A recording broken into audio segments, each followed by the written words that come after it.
Good day, ladies and gents, wherever you may be around the world, and welcome to part 2 of our Australian history series.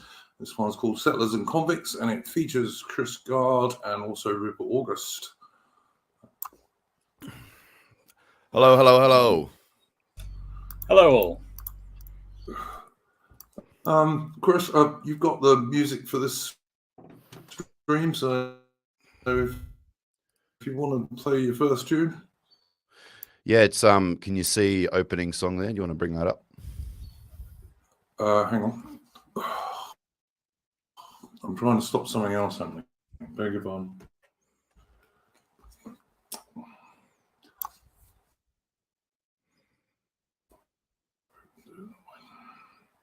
All right, I should stop that. Opening song.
Scene.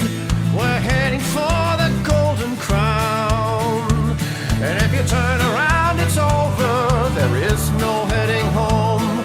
We're on the way to the diamond town, and we'll never go back home again. Na na na na na na na na na na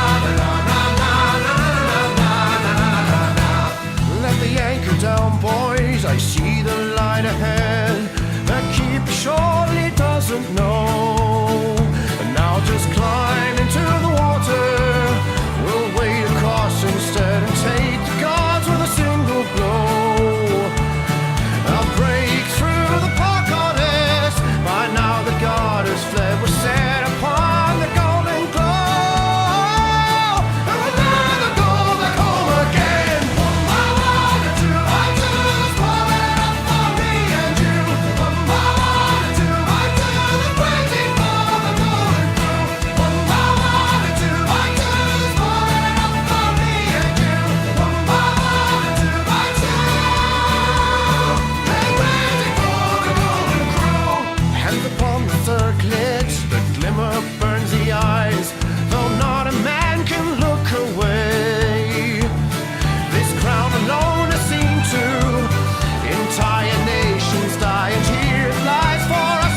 Don't you just love the sound of a no. creaky ship on the waves? I do actually, yeah.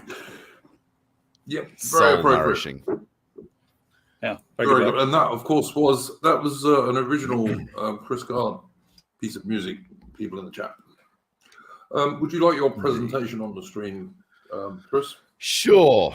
Let's go for it. There we go. I'm going to make my screen a little bit bigger. There we go. That's better. Yeah, these buttons are very small. So I wanted to just quickly breeze through a couple of little things that I didn't go into much detail on the first talk because I wanted to sort of move pretty quickly into the current Aboriginal sort of problem that we were talking about last time. But this time I reckon it'd be a good idea to sort of go through the early stages and actually focus on the precursor to the transportation of convicts. And it's all funnily sort of aligns with the American Civil War, the American Rebellion against the King. But just before that, in 1606, which I mentioned in the first presentation, you can see here Willem Janzoon was the first European to actually land in Australia and chart the north and west coast. But apparently when he hit the peak of Australia around Weipa, they were immediately met with the blacks throwing spears at them and killing some of the crew. And the skipper of the Doifkin named the area Kierawir, or Cape Turnback in Dutch. In relation to the section that we did about Abel Tasman, with his voyage in 1646, apparently Abel completely missed the continent by accident. He thought that Tassie was the continent, and they couldn't find bugger all there. So he kept sailing around and found New Zealand, Polynesian islands such as Fiji, Tonga, etc. Obviously, at this point, the Maoris had already settled and become very established in New Zealand. So that was a no-go zone, basically. And the presence of the Maoris in New Zealand was also a critical point of aversion for the British colonial project 140 years later. Abel's expedition was basically a failure in the eyes of Van Diemen. He found the whole thing extremely displeasing and disappointing, and that marked the end of the Dutch interest in Australia, which at the time was called New Hollandia. Prior to 1760s, sailors only knew latitude at sea, but they did not know longitude, as it hadn't basically been figured out yet. And certainly was not available as a navigation tool for oceanic excursions. This was a massive problem for voyaging seafarers, as you can imagine, because they would sometimes wind up thousands of miles away from their intended destination. But this problem was solved by one John Harrison in 1765, which is the year his sea clock officially passed the test that the government had assigned, which was said to have been a £10,000 reward for whoever could come up with a solution. Huge amount of money back then. Yep, and apparently he quite well.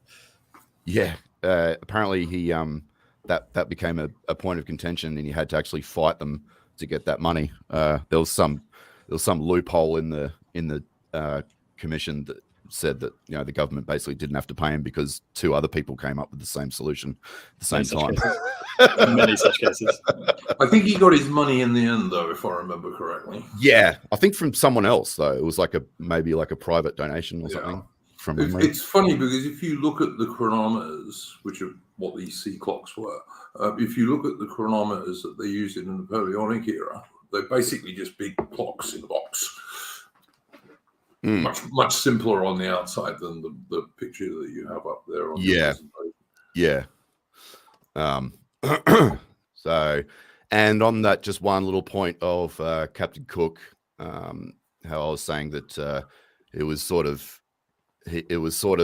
inconsequential, his experience or his engagement with the Aboriginals, because obviously the main sort of interactions that were really happening were with Arthur Phillip, but yeah, I had to rush through it, so I didn't really want to focus on it. But the first stages of Australian expeditions and discoveries, Cook and friends didn't have the major interactions with Abos that the First Fleet did in 1780s, but they did, of course, encounter them on the first landing in Botany Bay. As soon as they landed, they were attacked. In spite of this, though, Cook still contradicted the explorer William Dampier's first remarks in 1699 about the Aboriginals being a bunch of miserable, dysgenic savages. Like Cook, like many of his contemporaries at the time, they seemed to take the Rousseauian sort of noble savage trope to heart, and they projected it onto the first group of Indigenous, and that was still carried by Arthur Phillips as well. Arthur Phillip, he too had the Rousseauian sort of conceptualization of them, regardless of how they behaved. Cook was, despite his reputation these days, which of course is mostly lies, Cook was a considerable humanitarian in actual fact. He really was. Yeah, it was only when he was in his much later years when he'd been like just fucked over many times and encountered Third expedition. So much barbarism that I think he just lost the plot and just had enough. So I think that's where most of the stories of him supposedly being cruel and whatever was in that last expedition. And yet he spent most of his, he did 3 very long voyages of years. And he spent most of that time engaging with Indigenous people all over the bloody place, from Canada to New Zealand to Australia, and loads of Polynesian islands as well. And by and large, it was peaceful interactions. Mr. Gently Benevolent, noble savage. At least he got 50% of his assessment right. Very good. So, by all accounts, the Aboriginals first encountered. They presented, behaviorally and culturally much like they do now, even in their natural habitat, except worse. Intertribal rape as matrimony for forming peace treaties between the tribes was extremely common. As you mentioned briefly in that last history stream, Duke, it was a way of offering peace to each other. Tribes would send women from each other's tribes to the other to let them do whatever they liked to them. This was usually often extremely violent. And if the women came back unscathed or unmolested, that was usually a sign that the tribe in question does not accept peace, and instead they would rather go to war. So brutal rape was also used as a rites of passage for matrimony, including savage beatings. The women were treated as stock to be traded and inseminated, essentially. The Aborigines, especially the Eora, I guess they called them, the Brits called them in Sydney area, they did not have any concept of romance or love. As one could infer that the environment was probably too harsh for such things to evolve in the culture. And they were too primitive. And if a woman didn't participate in the, let's just call them sexual ceremonies, which were basically these animalistic kind of hedonic parties held for the elders and the warriors, where they would pass women around for sexual exploitation. And if a woman refused to participate in these, she'd usually be beaten or killed. They had a Spartan sort of birth control method, which usually meant either thumping the pregnant woman in the belly, and if that didn't work, the nominal father, in quotes, would have to crush the newborn baby's head with a rock. That was quite common in harsh nomadic life, though. So, it's not particular to the Aborigines. Like some of the more backward nomadic sort of peoples in other continents would have done the same thing, because basically if you have too many mouths to feed, it can literally be the end of the tribe. So I was going to say, I think especially the parts around love and romance, that's not necessarily something that's so clear cut between them and everyone else. Sure. I'm reminded of Rome, where I believe there was one particularly high-profile figure. It may have been Pompey the Great, who was like roundly mocked and considered badly because he loved his wife. Caesar's daughter. It was Caesar's daughter, wasn't it, Rupert? It may have been. I can't. That sounds about right. Yeah, she died in childbirth. Yeah. But true, but there were love matches in the ancient world, like in Greece and Spain. Greece and Rome, in the ancient world. It did happen, but I think the expectation was that you weren't all that attached. Oh no, to your wife. It was arranged marriages for the most part, of course, but you did still get love matches, and even today you can see on like surviving ancient Roman memorials, there are quite touching things from husbands about their wives, from wives about their husbands. Yeah. So yeah, but then when you look at the Aboriginals, they're hunter-gatherers. So basically, when the Brits ran into them in 1788, and before that with Cook, they were still at the level that Europeans had been at prior to the Bronze Age, say in the Stone Age even. Yeah, and I'd say that that was only a notable sort of feature to someone like Cook or others who, at that point in history, especially in English history, there was romantic love, and they had conceptualized that For sure. Yeah. And so that would just be them standing apart from what was directly in front of them, whereas as opposed to an ancient Rome sort of situation. But no, you are right. I mean, it was always a transactional sort of arrangement. Even in the originally, yeah, and it was kind of like later, really the mid to late 18th century onwards that it began to change. But there were exceptions in the ancient world as well. Lady of Shalott in the chat says that Cook was from Whitby, and there's a plaque dedicated to them there, which is in Yorkshire, of course. But also the thing to note about Cook is that Cook was started life as an ordinary sailor in the Merchant Navy. And then he joined the Royal Navy, again, not as an officer. And it was during Wolfe stuff at Quebec and all this kind of stuff, when the Brits beat the French in Canada, that Cook made himself famous in the French and Indian Wars, as the Americans call it, because he charted the St. Lawrence River for troop landings and the Navy moving their ships. And that's what got him a commission originally.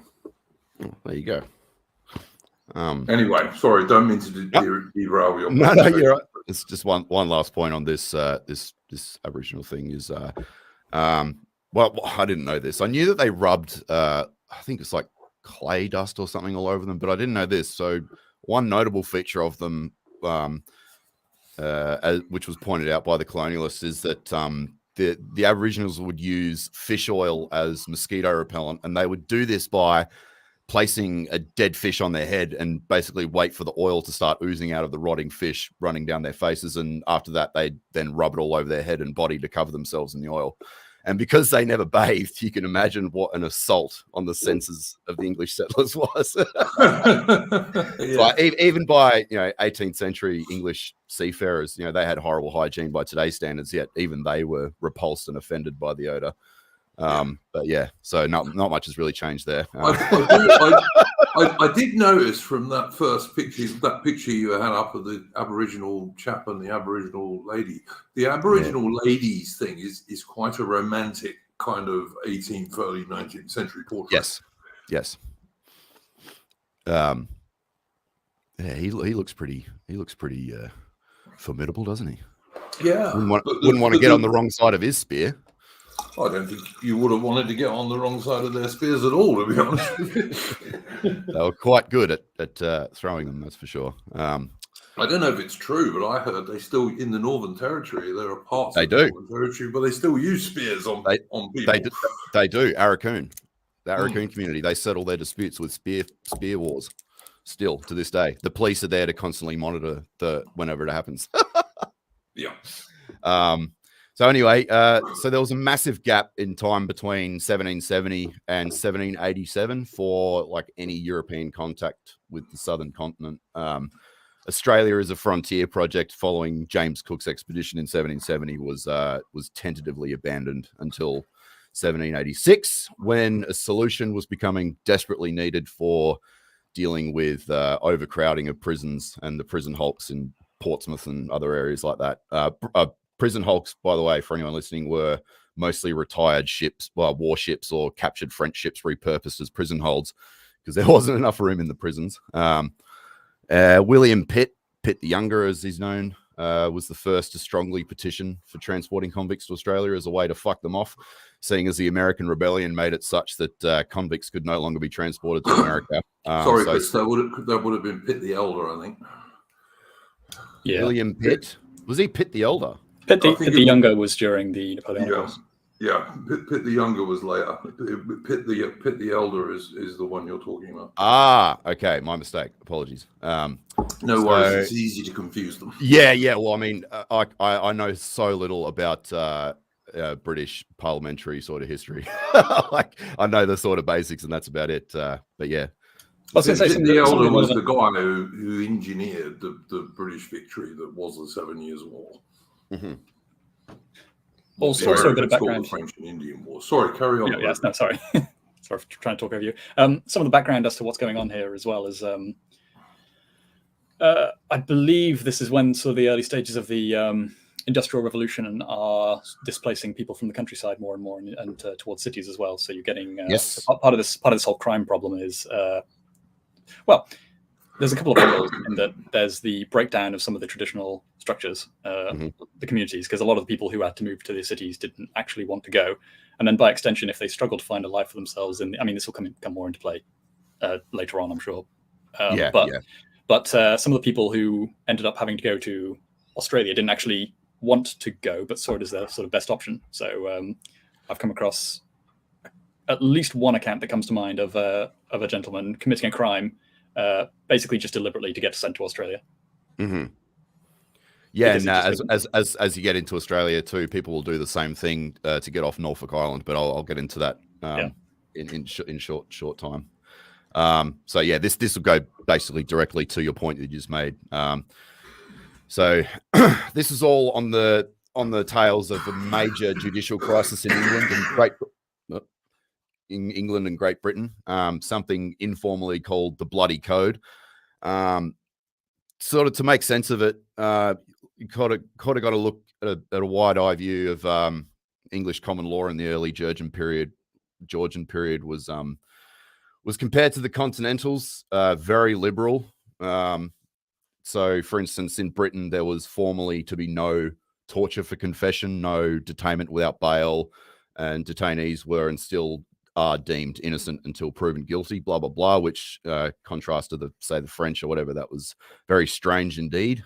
And they used to make fun of the English for how supposedly soft they were on obvious criminals. But however, the punishment for the convicted in England was often very severe. And so this crisis culminated such that, from 1688, there was about 50 offences or so on the statute book punishable by death. But that number had almost quadrupled by 1776, and this was called the Bloody Code. And a certain Justice William Blackstone, an esteemed judge in the 1770s, said of the Bloody Code, "It is a melancholy truth that among the variety of actions which men are daily liable to commit, no less than 160 have been declared by Act of Parliament to be felonious without benefit of clergy, or in other words, to be worthy of instant death." And yeah, I'm acutely aware that this is the same judge that also said better that 10 guilty persons escape than one innocent suffer. But anyway, this is a time with the initial proto-liberal sort of Enlightenment ideals were beginning to really take hold in the minds of the elites. Yeah, I was just going to bring that up because this is kind of when you sort of get a fad around trying to rationalize things like legal codes to try and make sure that deterrence, for example, becomes a fairly big thing. So they're trying to structure legal codes in such a way that like a rational person will be able to come to the correct outcome, and that comes with all sorts of increased brutality. It's like something that counterintuitively comes out of the Renaissance as well, when the uptick in humanism also coincides with an uptick in new and more inventive ways of torturing. Yeah, very true. But you've also got to remember that at this time in the UK there was no police force. So yeah, that's right. They had keepers. Was that what they were called? They had night watchmen. They had various sort of informal things, but there were no policemen at all. And for major stuff, all they could do was call the army out. Yeah. So part of the reason behind the Bloody Code was that most people weren't going to get caught, and it was, as you said, to be a deterrent. So if people, as Sabine Wren in the chat says, people like the Bow Street runners in London, yes, they had people like that. And there were sheriffs in various parts of the UK, which is where the Americans got the name from. We all know about the Sheriff of Nottingham, for example, from Robin Hood. the thing was that part of this bloody code, it was that very few people were going to get caught. So they wanted to make sure the people who didn't get caught were an example. Made an example of, yeah. Yes. Although when we get into the 1770s, I believe that's when they start thinking very strongly about creating something that looks more like a police force. Not necessarily as we would see it today, because obviously that's under Peel. But after the Gordon riots, they kind of realised that they're going to need some kind of police force of some sort. And Chris is, of course, correct, and what Rupert was saying earlier about the Enlightenment, because it was in the early 1780s that a British High Court judge turned around and said you could not be a slave in the UK because the air of Britain was too free. So it was basically slavery was totally legal in the UK from at least the early 1780s, and actually there'd been various things against it for years before that. Which maybe Rupert knows a bit more about. Yeah, to my knowledge, slavery's been banned in the UK proper since probably the Elizabethan times, if not earlier. Yeah. So this is one of the modern things that we get people talking about. Black Lives Matter and all this nonsense. Slavery's never really been legal in the modern era in the UK itself. Never has been. Yeah, I think if you brought your slave to the United Kingdom proper, then they automatically became free or something like that. I don't remember the detail. Yeah, a High Court judge, I think his actual words were the air of England is too free for a slave to breathe. Therefore, there are no slaves, and that was a High Court decision. So anyway, the number of death sentences in the 1760s and 70s were getting out of control, due in part to, as Rupert sort of alluding to, massive increase in minor thefts, which were crimes generally committed by the burgeoning underclass population in places like London. And it's also worth noting, as you did earlier, that the population growth in England at this time was becoming unmanageable, something that was facilitated by the initial pre-stages of the Industrial Revolution. So that all tied together, and just this, as you can imagine as well, with the conflict in America increasing, and such people that would normally have been convicted and sent over there, was also making it impossible to store more prisoners. So yeah, there was just an enormous amount of crime and population increase in those very famously terrible areas in London that we all know about. Well, there's a very curious point about this, about industrialization in the UK in particular, which is that it was more like the urbanization in particular was more reluctant than it was elsewhere. And that's not something that's been quite replicated, because whenever any other country was trying to do industrialization, they were trying to essentially emulate what Britain already had. And so instead of it being a process where workers are naturally sort of displaced from where they were in the countryside, and thus have to go to the cities, instead they are enticed into the cities. So a lot of the people who end up in the cities don't actually want to be there. They would rather have stayed in the countryside in their communities. So that probably has like a kind of compounding effect with how people would act once they're finally there. Yeah. So regarding these death sentences, judges were bound to an excessive amount of capital statutes that had become encoded in law that made it so that minor theft charges worth over, I mean, we say minor theft, but 40 shillings back in the day was a lot, but anything worth damages worth over 40 shillings were punishable by hanging, regardless of whether the judges or the jurists or justices thought that it was fair or appropriate. And in most cases, they were not happy with what their obligation was when it got to the zenith of it. So as you can imagine, there was a bit of subversion in that particular area of jurisprudence, because, I mean, law at this point in history, which was sort of alluded to with mentioning of the Enlightenment, law was evolving into a sort of stand-in for religion, since the popularization of Enlightenment ideals among the elites was, growing a lot. And indeed, if you look at the garb, the clothing of those in court, as well as all their positions and titles, duties and rituals and stuff, they were essentially a vague analog of the Catholic Church in many ways, in their hierarchical structure and their function. And, this institution was slowly becoming the replacement of Christianity for moral authority and enforcement. And that trajectory followed to today, exactly as you would expect. And as such, the rule of law, as we commonly refer to it now, has become the fundamental guiding principle for the elite class at this time. And that trickled down from there to all British subjects in every area of life, even when it came to oceanic adventures or building colonies. That was just always the guiding principle. And this Chris, sorry. can I? Sorry, mate. I don't. Sorry to interrupt you. William Turner in the chat is saying, and he's an Australian, by the way. Says, I've heard people say the Aboriginals were slaves in Australia. I can't imagine what role they could have filled if I believed Aboriginals were ever slaves. Australia is one country that has never had slavery as legal. Like, it was always illegal to have slaves in Australia from 1788. So Aboriginals were absolutely never slaves because it was like always illegal in Australia. They are also, for the most part, fundamentally unenslavable, much like the natives in America. That you could not force them to do work. Yeah. So, but there were literally never any slaves in Australia from the time it was first sold. And you got to think of how harsh their existence was before the Europeans turned up.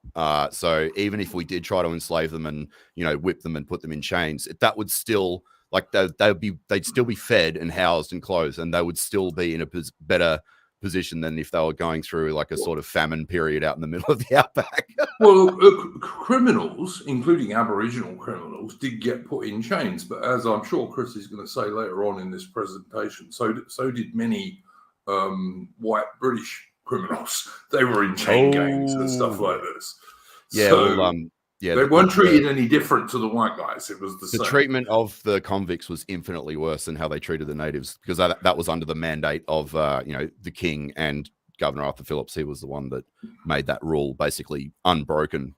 He was probably the strictest representative of what the king told him to do, and almost in an autistic perfection. He really stuck. But as I said to you, Chris, had he not been as autistic as he was, and you're going to talk about this in a bit, I'm sure. The very early days of Australia, it was touch and go if the colony would survive at all.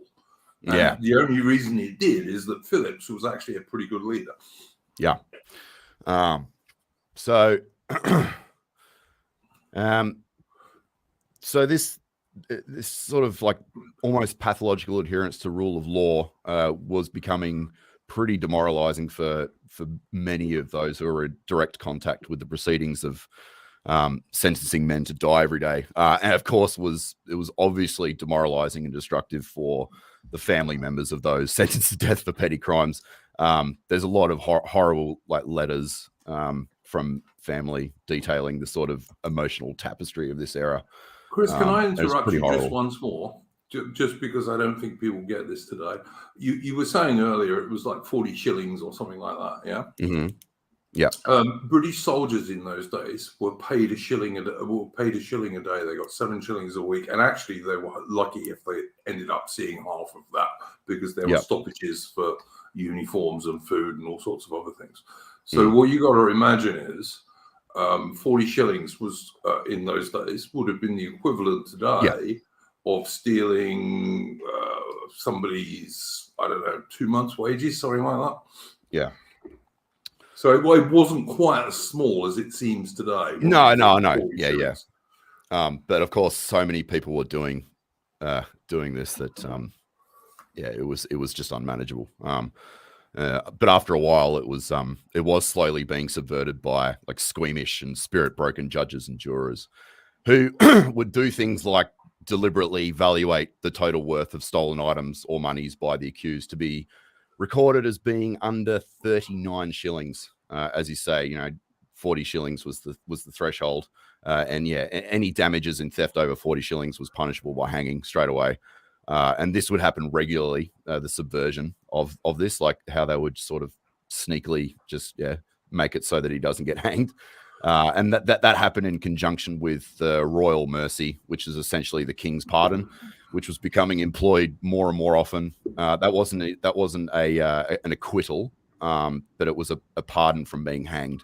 The idea being that if one receives the royal mercy, he's forever indebted to the crown and should, in theory, behave in such a way that is of service to the king.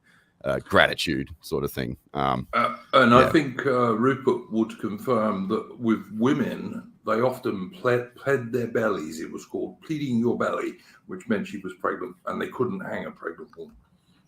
Oh, I haven't heard that actually. That's quite interesting. Yeah, no, you couldn't hang a pregnant woman, so they would often plead their bellies, and sometimes convicted women would try and get pregnant for that very reason, because you couldn't hang a pregnant woman. Yeah. It was illegal to do that because there was another life inside of you. I was just going to say, there isn't necessarily a utilitarian component to the royal pardon. That's just a privilege that is basically held by almost any monarch anywhere. I think it's probably got a lot to do with the original founding of a lot of legal codes, where quite often it's like a top-down imposition by the king. So goes one legal history tradition anyway. So, but I think Rupert Chris is correct in that it was used more and more in the late 18th century. Yeah. Because, I wouldn't be surprised. Because the legal code was so damn savage. Yeah. And the fact that you were saying earlier, the Enlightenment was trying to make things less savage in some way. Although this did happen earlier as well, and there are some quite amusing stories of during the later Middle Ages, I believe it was, and like the early modern period, where various local like towns and such, especially in Germany, would try and hurry to execute all of their criminals that they still had in cells as quickly as possible if they knew that the king was going to come through or the prince was going to come through, because otherwise the prince would use his power to grant like a blanket amnesty or something.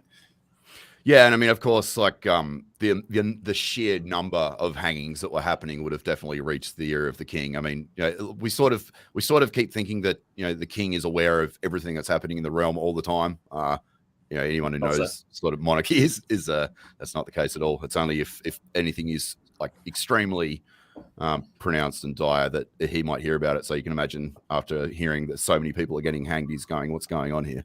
I mean, even some famously powerful kings were Frederick the Great, for example, was famously led around on very specific itineraries that he wasn't allowed to deviate from, because they were trying to particularly curate what he was actually able to see at any given time. And George III, who is the king we're talking about in this era, was actually a much more humane chap than Americans, for example, would have you believe. Yeah. One other thing I was going to say quickly is there's an amusing comparison to when the death penalty was finally being done away with altogether in the UK, where there was almost like a conspiracy going on between barristers and judges to try and make sure that, although the death penalty was technically still on the books, no crimes would actually or no judgments would actually quite meet the threshold where it was on the table. So they try and not necessarily plead down, but kind of, like I said, collude amongst themselves basically to make sure that it was never actually enacted. Jurist subversion. Yeah. So anyway, we'll just quickly move through this one. So those pardoned from hanging were usually sent as indentured laborers to American settlers. However, around 1776, for obvious reasons, America refused any and all convicts sent from England, which created an emergency of overcrowding in the prisons and overflowing prison hulks in the harbours of Portsmouth, Chatham, Woolwich and Deptford and places like that, which were quickly becoming breeding grounds for crowd diseases that were being transmitted to the general population, the main one being typhus. The American Rebellion didn't just throw a spanner in the works for convict displacement. It also created a catastrophic economic depression, which meant that the already bloated, idle underclass of Britain began to swell. And it added yet another concern to the Parliament and the Crown, that the wave of economic depression with that comes mass unemployment, and thus many will turn to crime. So one could assume that some of the transportation effort was not only used as a way of punishment, but also as a sort of prophylactic way of dealing with potential criminal anarchy, which was a real and genuine threat in London at the time. Either way, something had to be done, which leads us to William Pitt the Elder. Thank you very much. And Pitt and the King then commissioned Arthur Phillip in 1786 to dispatch as soon as possible with the First Fleet, charged with the task of transporting convicts to set up a new colony in Botany Bay. And some have theorized that Pitt's proposal to hastily colonize the Australian continent was a roundabout way of gaining strategic military advantage over the French in the eastern trade routes in India by sealing off the South Pacific and the Indian Ocean ways. They'll do that with the claim of Australia and Van Diemen's Land. I'm sure that was a factor as well. And Norfolk Island, which is the little island in between New Zealand and Botany Bay, or Sydney proper, was also, purportedly another strategic point of settlement for its enormous pine trees that they hoped were to be used for ship's masts and ship timber for repairing vessels and stuff like that. And you can still see these. You can still see these Norfolk Island pines, and they're enormous. Yeah, they are, and they're really straight. But actually, when the Royal Navy looked at them, they weren't strong enough to be masts. Yeah, they'll completely. But that was the original hope. Yes. Yeah. For their purposes with ships, they were completely useless. So that was a real bummer when they found that out when they had to colonize it. But lovely trees, though. They are still lovely trees. Yeah. And they thought it was a good place to cultivate flax for the use of, making sail canvas. But ultimately, it was sort of proposed to be a place where it was like a stopgap for ships to stop and repair, and then return back to whatever. And I think they also sort of wanted to. Didn't they have some weird plan that never eventuated, where they were going to invade Spanish America and use Norfolk Island as a launching point?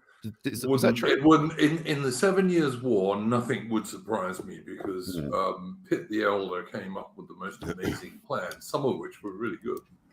One minor point on that, I believe. So on the right, that portrait is Pitt the Younger, but also you probably are actually talking about Pitt the Younger now, because he enters the scene in 1783 or 82. Yeah. Because Pitt the Elder was around during the 7 Years' War, so think 1750s, mid-late 1750s. That was Pitt the Elder, and then Pitt the Younger, as Rupert is quite correctly saying, he comes in the late 1780s. Norfolk Island pine, the setting of Walking with Dinosaurs. No, that's Sabine Wren in the chat. Could well be. Sabine Wren is also correctly pointing out that Pitt the Younger was 24, I think, when he first became Prime Minister, something like that. I think he's still the youngest Prime Minister Britain's ever had. So I think Australia was the best bet for a colonial project and dispatching convicts, because it was you could say, it was out of sight, out of mind, pretty much. It was just a good way to get rid of them, and sort of kill two birds with one stone by the strategic outpost. It was an ideal. It was most appropriate during the conflict with the French, as it also hadn't been mapped, had it, Chris, at that stage? Not fully at that stage. So people didn't realise that Australia was roughly the same size as the continental United States minus Alaska. Yeah, and they didn't realise how huge it was. If you look at the sort of the maps before Phillip just sent a couple people around on different vessels to sort of have a look around, the map actually shows Tasmania as part of the continent, just joined up. Yeah. But it was only when they found the Bass Strait that they thought, oh fuck yeah, let's put a pier here and also go to Tasmania and set one up there. And as I was saying, it's this was an ideal project for fighting with the French, as the continent was basically of zero interest to any of the other Europeans. Napoleon certainly didn't give a shit about it, and Holland had, as I said earlier, completely abandoned the project since Abel Tasman's big flop in 1646. So off we go with May of 1787. The fleet of 11 ships under the command of Arthur Phillip carried up to 700 convicts and some women and children, wives and kids of some of the convicts, along with a crew of Marines, military officers, and assistance personnel for the journey. And they landed in Botany Bay in January 1788. The trip of the first fleet was enormous and tumultuous. It was 252 days total. It was the longest sea journey for convict transportation ever attempted, especially with the main drawn task of colonizing in order to generate products and wares to be sent back to England to help with the fight against the French. So you can imagine the amount of supplies they would have had to carry with them to initiate this project. It's like livestock, tools, enormous supplies of food, along with the cargo of convicts. Like, they would have been jam-packed.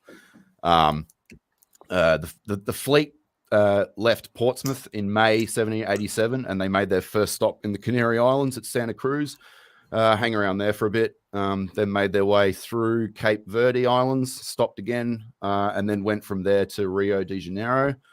They stopped here for a few weeks, stocked up, and then sailed across the South Atlantic to Cape Town, which would be their final stop before making the mother of all ocean journeys to Sydney Cove. The convicts were never allowed off the ships in this whole transit either. And as one can imagine, the conditions on this journey were abysmal. Massive privation, starvation, sickness, death. Convicts were kept in horrible conditions. And of course, everything could only be kept ticking along by at least some availability of alcohol among Marines and officers. And the only alcohol they had after leaving Rio was this disgusting rum that they purchased there for the rest of the journey. Firewater, or agua diente, it was called, which, although it was strong, was utterly disgusting to drink and would render most of the crew crippled with hangovers on top of the already dire nutritional problems of rotting meat and low availability of fresh water. And because there were women on board, this proved to bring the problems you would expect on these sorts of journeys. It got to a point where once they'd reached the extreme tropical heat and humidity going across the South Indian Ocean, the female convicts would start raiding Marines' quarters in the middle of the night for a bit of rumpy-pumpy. This continued for a couple of weeks until Governor Phillip eventually put a stop to it and had the women mercilessly flogged, punished the Marines, punished the officers, and kept the women shackled at night. But of course, there were still shenanigans, as the women would do anything for extra rations or some disgusting rum, because the rationing situation on these vessels was horrible. And they did almost evenly distribute the rations to both the Marines and the convicts. So you can imagine the sort of... Chris, can I just... last independent thinker in the chat says no vitamin C. That's not quite true. No, they managed to tackle scurvy at this point. Yeah. This is why the Americans, to this very day, the Americans still call the Brits limeys, because they got lime juice in their rum ration. And that's got vitamin C in it. And the reason for that is to stop scurvy. So that's that one last independent thinker. I beg your pardon, Chris. Carry on, man. No, that's all right. So yeah, that source of extreme tension between the crew and the convicts was that Marines and officers would get punished more severely than convicts for similar infractions. An example given in the book The Fatal Shore, which I'm sort of working through at the moment, is of a forger by the name of Thomas Barrett, who was punished with, I think, something like 50 lashes for forging a counterfeit coin. However, one of the Marine crew, James Baker, was caught actually trying to use the forged coin in Cape Town and was punished with 200 lashes. So, and I mean, you look at the cat o' nine tails they used, it was pretty fucking brutal. That's flaying your back, basically. And this sort of imbalance between convicts and Marines played out across the whole journey, as Governor Phillip consistently upheld the rule of law by making examples out of these, those who should know better, but somewhat spared the rod for the convicts, if you can say that, as I suppose he recognized that their fate was much gloomier in his eyes than those of his crew. Either way, that generated a lot of discord on the fleet, which will have knock-on effects later on in this project. Eventually, I was going to say, I mean, I'm surprised that didn't cause a mutiny much earlier. In and of itself, I think it came close to it many times. But yeah, Philip was pretty good. Stayed on top of that. Ruled with an iron fist. So yeah, eventually they land in Botany Bay, as said, 1788, January, 252 days, as I said. 48 people died on the way, 40 of whom were convicts, 5 of whom were children of convicts, sadly, and the others were crew. Majority of those left alive were extremely sick and frail, utterly emaciated, starving. Chris, do we know the total number of people? I mean, I'm sure we do, but did you look it up? I mean, I didn't. So the total number of people, what, on the boat, on the fleet? That were on the first fleet, yeah. The first fleet, I think, had about it's like 1,000 and something all up, but 700 convicts. So actually, 48 people dying over 252 days back in the 18th That's century. actually that's a good point. Yeah. Like, because the second fleet was the opposite. It's like a huge proportion of the people on board those 3 ships in the second fleet died, and they were even worse shape when they arrived at the colony than the first fleet was. So yeah, that they were particularly lucky on that first fleet. I think it was just because of the amount of over preparedness that with stocks and all that sort of stuff in different stopping points. Yeah. So, but yeah, so they were all, starving, riddled with scurvy, mites, covered in lice, wrecked with typhus and other crowd diseases, because there was basically no sanitation in the prison holds for the whole trip. The landing you'd think the landing would be a relief, but it wasn't, because the land was basically barren, not arable at all, at least not for the unskilled colonists anyway. And it's important to note that basically all convicts on this fleet were completely ill-prepared for setting up a colony. None were skilled. And Botany Bay is not the place you do exactly. it. I mean, like Botany Bay, even today, it's basically a port these days, isn't it? It is, yeah. Yeah. None of them were skilled in agriculture. There were a couple of carpenters and blacksmiths, but no yeomen, and definitely none who were trained in the art of building an agrarian colony on some barren wasteland like Botany Bay. Was this considered as part of the planning, do you know? Because that does sound like quite the oversight if they actually did expect them to have any success. I think it was really rushed. They really rushed it because they needed to get this project going off the ground. And it does make mention of how it was hastily sort of launched off. So, and of course, James Cook's account of Botany Bay was not what they experienced. I don't know if it's because he was there at a different time of year than they arrived. They arrived at January, which is fucking the middle of summer, where everything's dry and dead. And it's possible that James Cook was there in the winter when it was a bit greener, a bit nicer. Well, I mean, the name of it, Botany Bay, I think tells you what happened. The botanist. What was James Cook's botanist? I'm trying to remember his name. He was really famous. Was it James Baker? No, that sounds similar. Rupert, you might know. There was a very famous member of the Royal Society on James Cook's voyage. I might recognize the name, but I don't know off the top of my head. Yeah, I can't remember his name, but he was really famous and very well connected. Joseph Banks. Joseph Banks. Thank you, Triple Five. Thanks, Triple Five, yep. Yeah, Joseph Banks was there, and Joseph Banks named it Botany Bay because there were so many different plants there, which, of course, didn't live in Europe. I reckon that probably gave people the kind of wrong impression. Well, I'm reminded also of 2 different accounts of the Midwest. One that was given by an Andalusian in the early expeditions from Spain, obviously, where he described it as one of the most fertile places he'd ever seen. Again, coming from Andalusia. Meanwhile, the American colonists showing up, having come from more of a Northern European kind of climate, thought that it was a complete barren wasteland and nobody could ever grow anything there.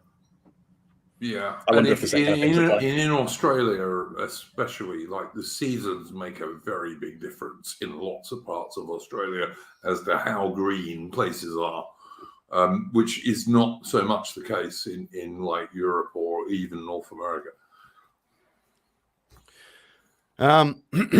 So news of the first fleet to Botany Bay did also reach the French, and 2 French ships, L'Astrolabe and La Boussole, I think they arrived at Botany Bay pretty much around the same time Governor Phillip did in January. the French quickly realized that they couldn't really do anything there, and they were reassured by Philip that there was nothing here, and so the French buggered off. But one of the Philip was being a bit sneaky there. Oh yeah, very, very sneaky.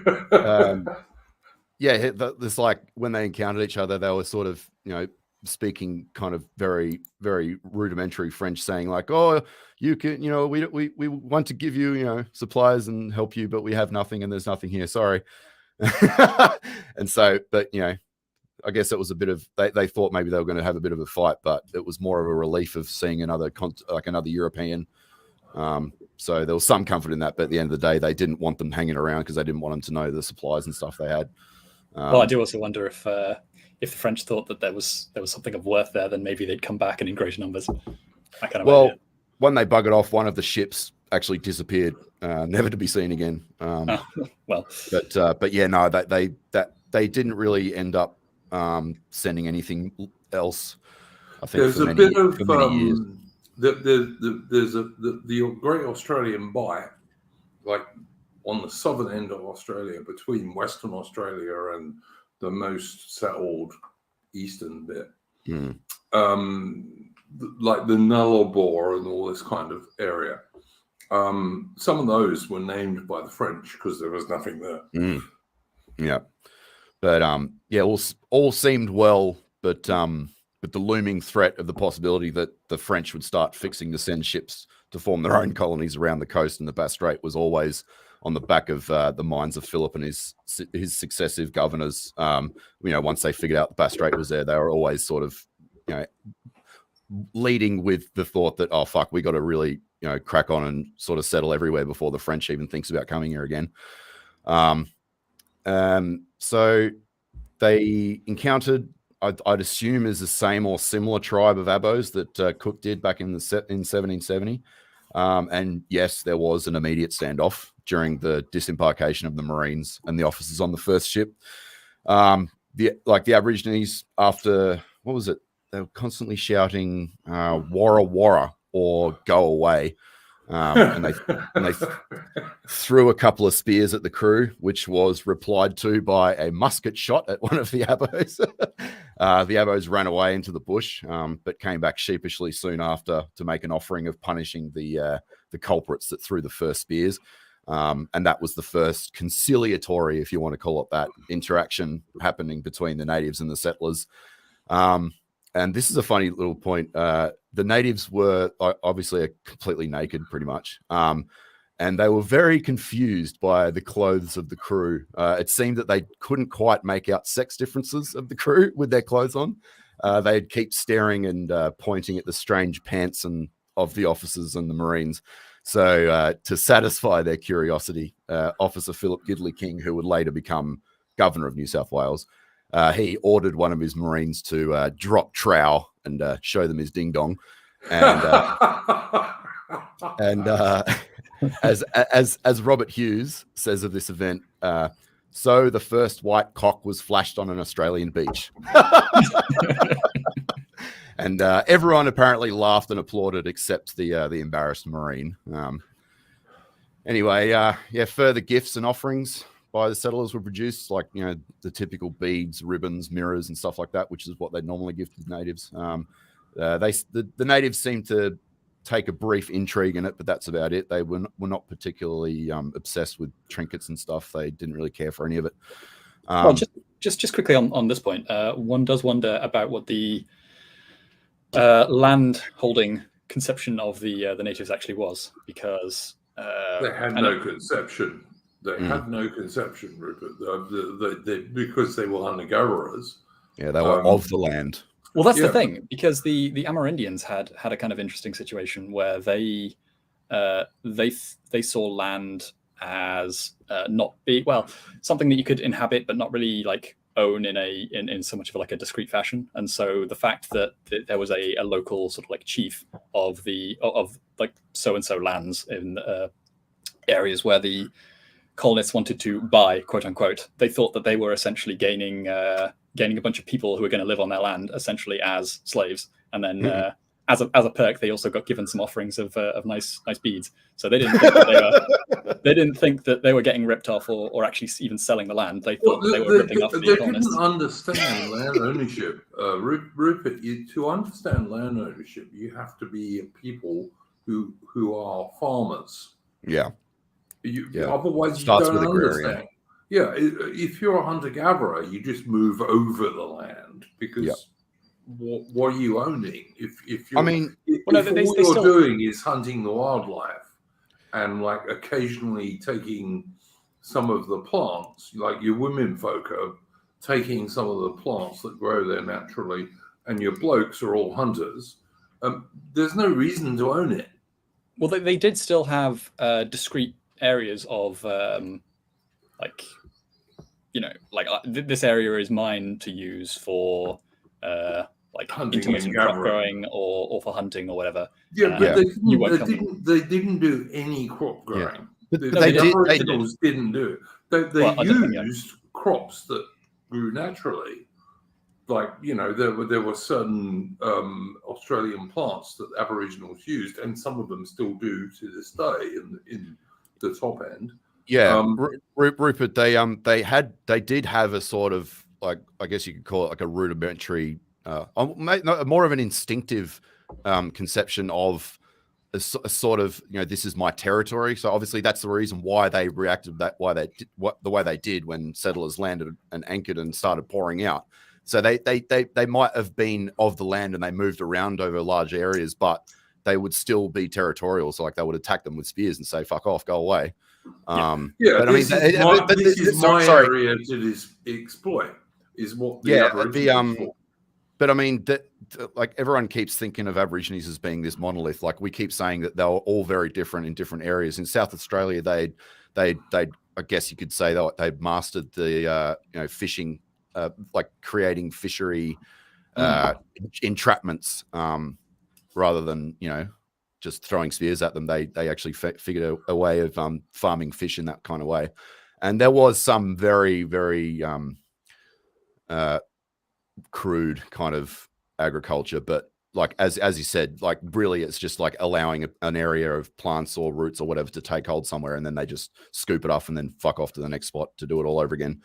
And then of course they'd set fires to the bush to chase all the animals out of the bush, so they just catch them more easily. Yeah, they're a bit like a slightly more intelligent wolf pack in many respects. Yes. Wolf pack is the comparison that I was gonna use, because wolf packs even have sort of conceptions of borders, and they have their own particular, as someone was saying, range. But they change, Rupert, depending on the warfare between the packs. Yeah. All right.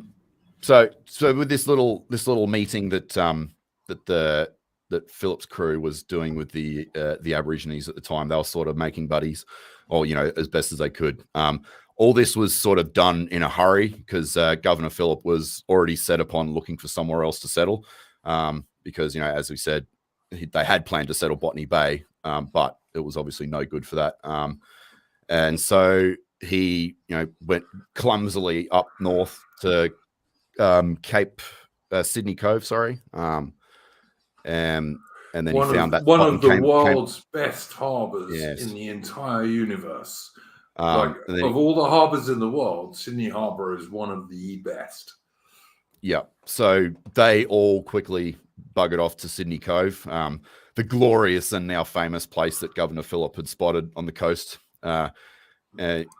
He like when he ducked away to sort of find it, it was called a clumsy escape because the ship apparently kept bashing into the rocks, and the easterly wind kept blowing them into the rocky shores. So it was not a very inconspicuous side quest. No, Governor Phillip had seen the entrance, but he had no idea what was inside it. And then when he got inside it, there he finds one of the best harbors in the entire world. And like even today, Sydney Harbour is one of the most beautiful places in the entire world. Even with all the building that we've done in the last 200 years or so, it's still one of the most beautiful harbours in the world, and it's still enormous and can contain an entire fleet. So we've got to remember that the whole time this is happening, this is still at the end of this massive journey they just took, and the convicts still remained on the ships this whole time. After coming back from the trip to Sydney Cove, the fleet was ordered to go to sail up north and go there, all the ships, and from there, Governor Phillip immediately dispatches HMS Supply and her crew of convicts and Marines under the command of Philip King to Norfolk Island to begin setting up a colony there for, as mentioned, for the pine masts and cultivating flax. But that project did not turn out very well for them. And yeah, it was important to note about the convicts remaining on ship the whole time, because this leads to the disembarkation event, which was quite funny.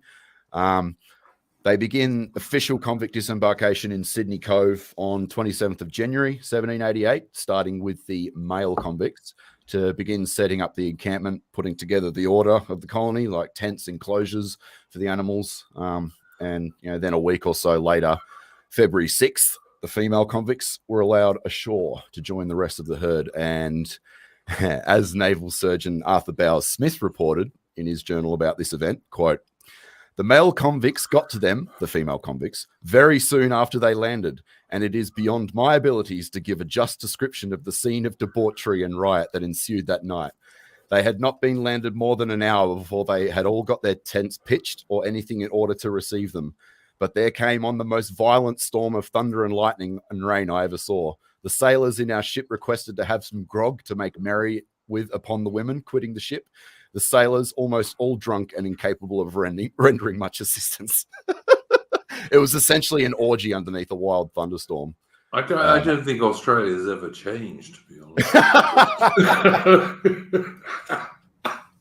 I'm joking. I'm joking. Is that now to be Australia's founding myth and story? Oh yes. To some degree, I'd believe it. I'd believe it. Rupert, to some degree, it is. And actually, if you look at the way, like, say, Australian filmmakers always portray Australia, they have never got away from this founding myth. I don't know if Chris would agree, but I don't think they've ever got away from it. No. Australians they're like Brits, but they're much wilder and tougher. They're a bit rough around the edges, yeah. Yeah. Absolutely. So after this, the next day, Governor Phillip gave a very stern speech to the hungover crowd of Marines and convicts, ordering that was a once-off, and any further dalliances would be punished severely. Leave the women alone. Yes, very, very naughty. So, I mean, while the convicts didn't want to be there, the officers and Marines sure as hell didn't want to stay there either. From the get-go, all the officers and Marines wanted to get out of there and go back home. And they were very disgruntled for having to basically become convict babysitters. And they did tend to thrash the convicts with impunity whenever they got the opportunity. So the situation with Hang on, natives... Chris. Okay, Chris, the Royal Marines thrashed the convicts far less than the New South Wales Rum Corps did. Oh, yeah. Don't worry. I'll get to that. Cool, man. Cool. So in the backdrop of all this, the surrounding Indigenous tribes were basically getting wiped out from the diseases carried in by the fleet. The settlers would regularly encounter the rotting carcasses of natives who just died from the foreign pathogens. Obviously completely immunologically defenseless against this, these crowd diseases, which obviously had no effect on the whites' immune system. And the mass dying of the natives was much to the displeasure of Governor Phillip, because they did not wish any harm on them at this point. And this is even after the settlers realized in very real terms that the natives did not embody the Rousseauian noble savage character. These natives were exceptionally hard, indifferent, utterly devoid of fancy and romance, had no interest in any valuable items, and they did live a very harsh existence. But even though they were, as Dampier described them 80 years or so earlier, he called them the miserablest people in the world. They grinned like so many monkeys staring one upon another.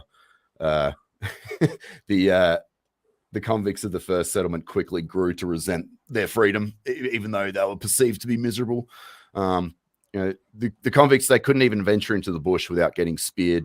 And if the convicts ever tried to retaliate or take punitive measures, the officers would lash the convicts to within an inch of their lives and have them put in ankle stocks for a year. Yeah. Which, I mean, to them was considered worse than just a flogging, because a flogging was brief, but ankle stocks for a year is pure torture. Flogging was kind of normal in the 18th century. It was something everybody got sometimes, from school children up to adults, if they did something bad. Again, we can't look at this from where we are now, which is like hell, but we can't look at it from where we are now as being the same as it is today.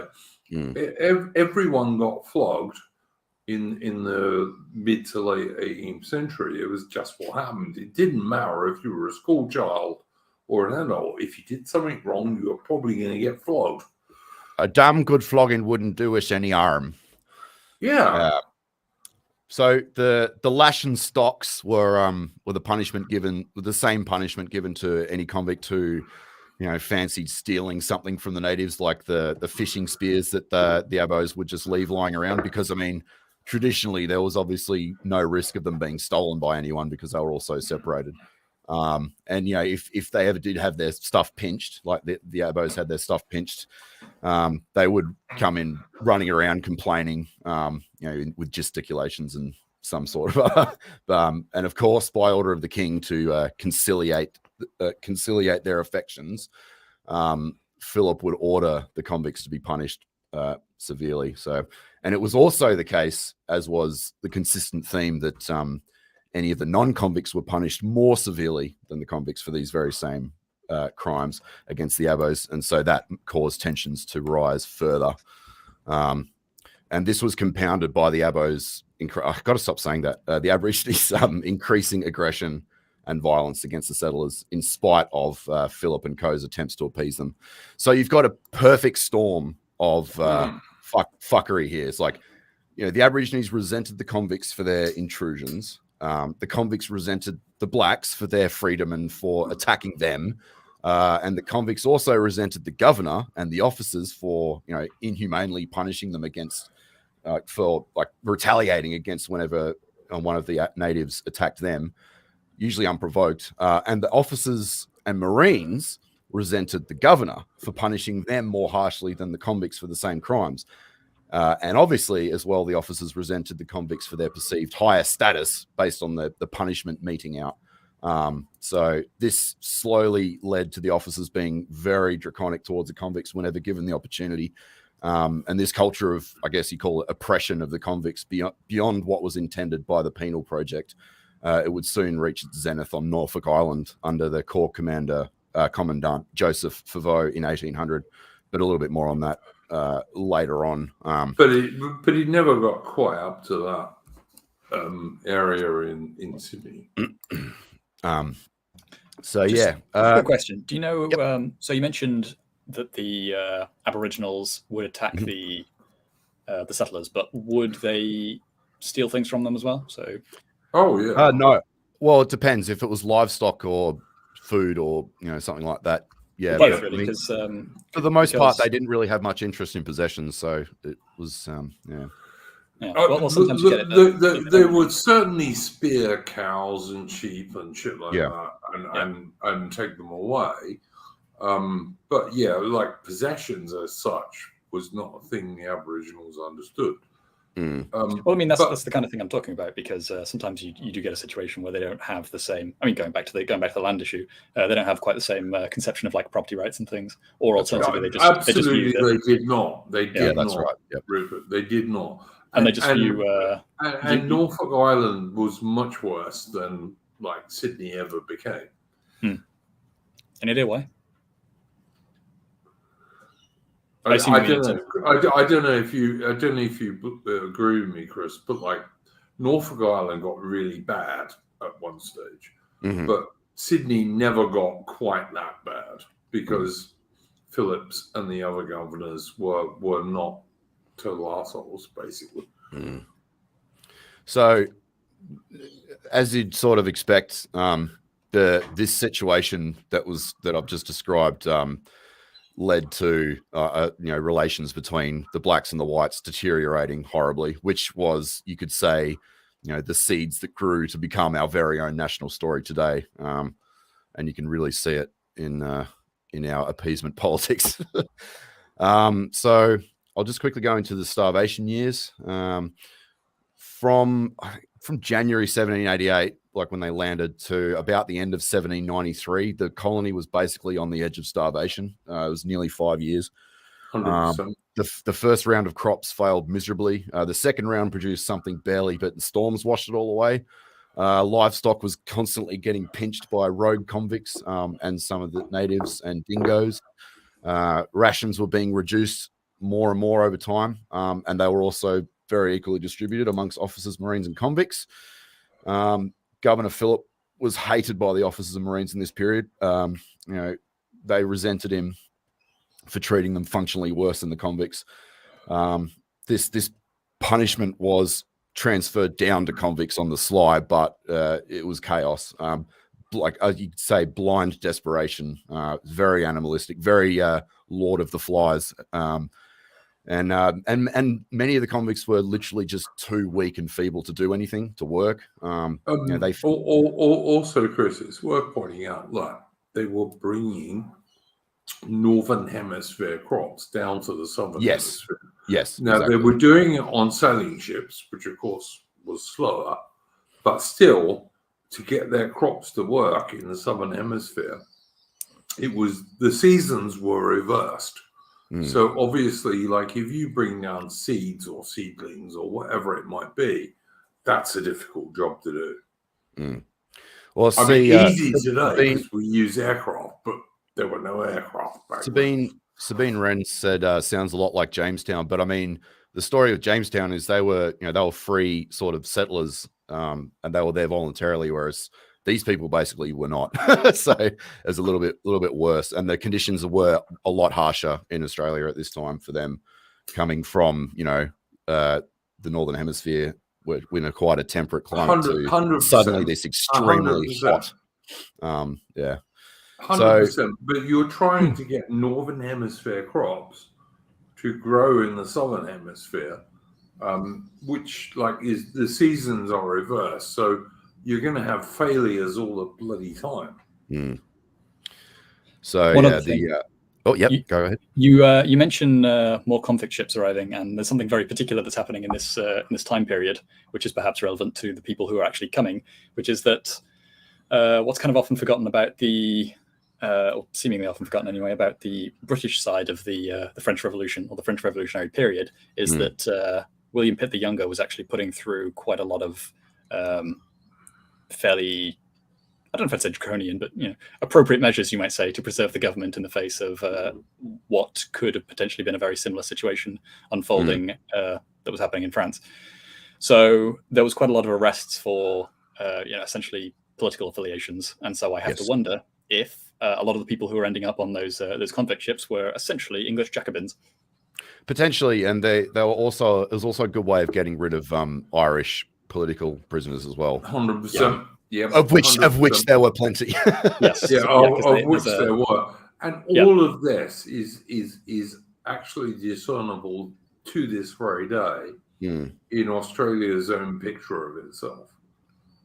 I mean, so Norfolk Island was failing miserably as well.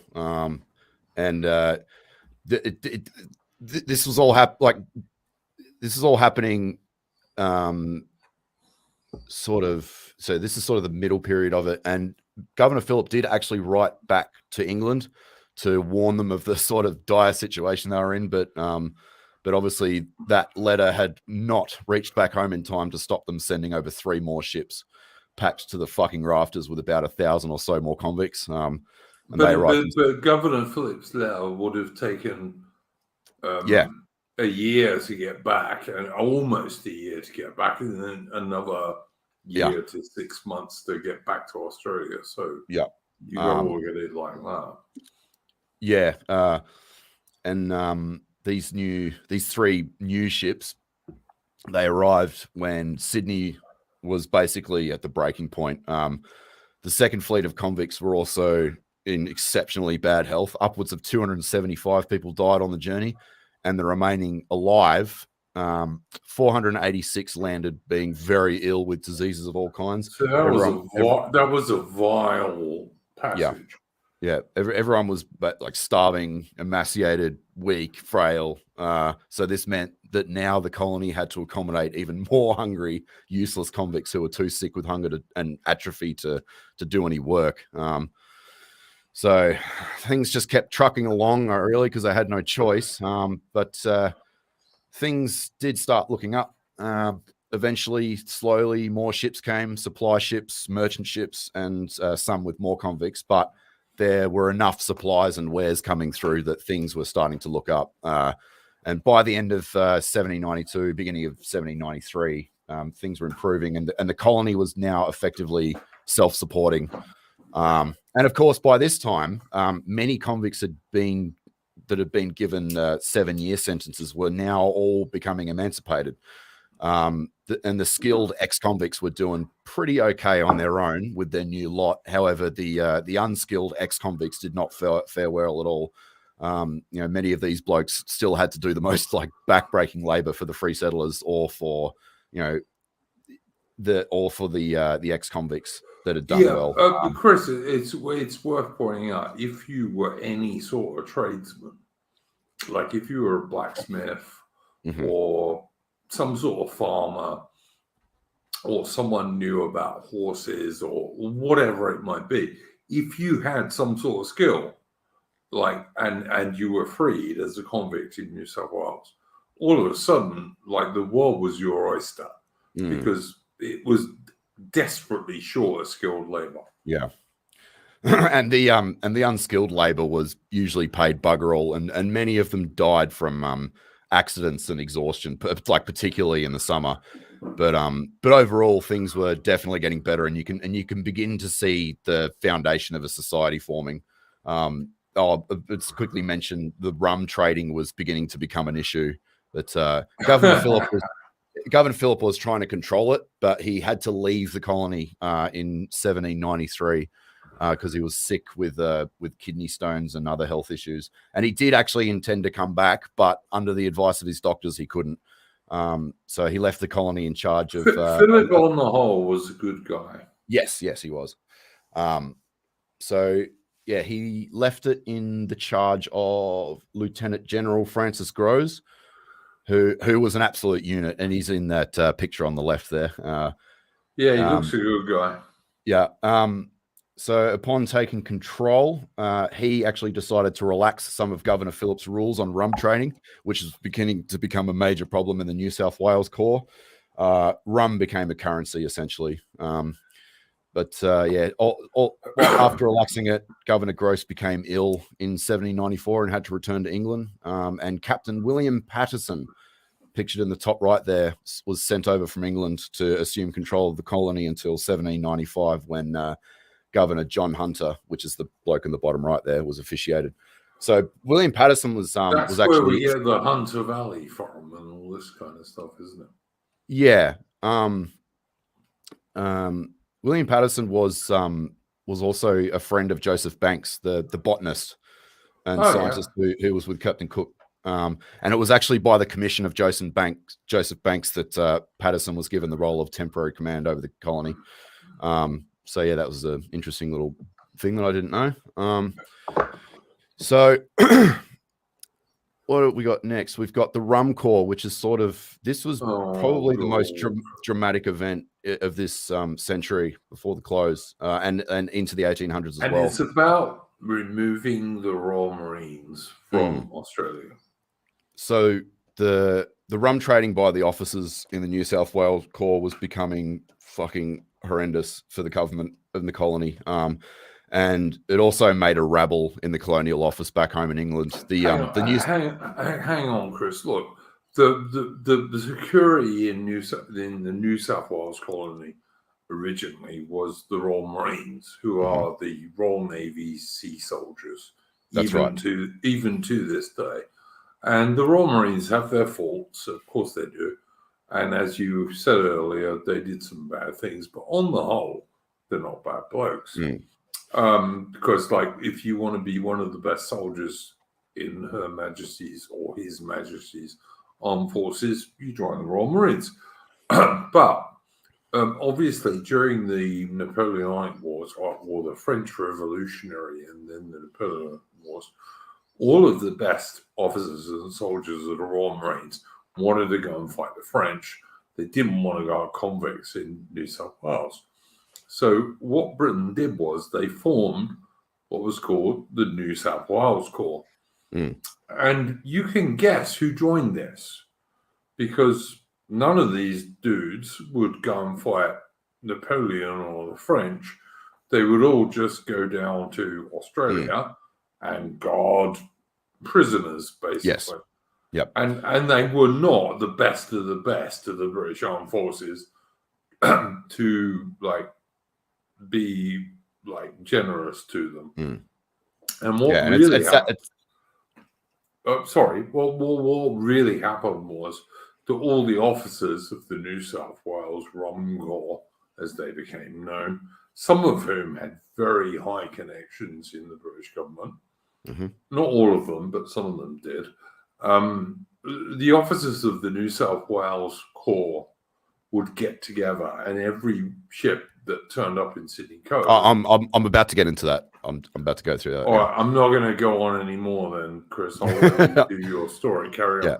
So as you're saying, the New South Wales Corps, or the Rum Corps, as it was colloquially known in this segment of the 1790s, was basically a racket where the officers would purchase all of the rum from incoming trade ships and then sell it on or use it as a currency to purchase goods and services at an exorbitant exchange rate. And this was a great way for the officers of the Corps to make heaps of extra money in the form of rum and supply monopoly. And it was essentially mafia behavior. I mean, but it did originally come about as a sort of like a knock-on effect from earlier merchant and supply ship contractors that would come in and take advantage of their desperation, basically. The ship merchants would not allow the colony to purchase any food and stock supplies unless they purchased every drop of rum on board. Which was a roundabout way of price gouging them by making the extra money from the rum sale. And of course, the officers would pay whatever was asked in order to get the goods. And it was from this and the fact that the officers of the Corps had accumulated an enormous amount of rum, which was the de facto currency of the colony at that point. And the Rum Corps became very powerful and a sort of counter elite to the reigning government. 100%, Chris. 100%. Yeah, that's exactly what happened.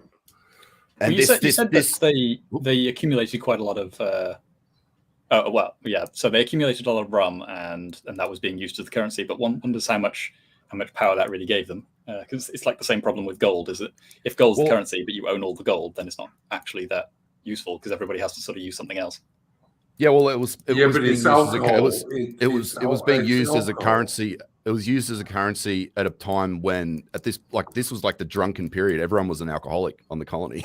Okay, yeah. So everyone else is drinking. They were desperate to get it, and that was why it was such an attractive form of currency, because everyone desperately wanted it. Rupert, you got to understand, if you were not a friend of the Rum Corps, you didn't get any. Yeah. If you were a friend, you got enough that you could make an enormous profit on anything. It's like you could swap rum for anything in Australia back then. Well, I mean, also one can quite easily imagine how that could become a very powerful army, as you're saying in that last bullet point.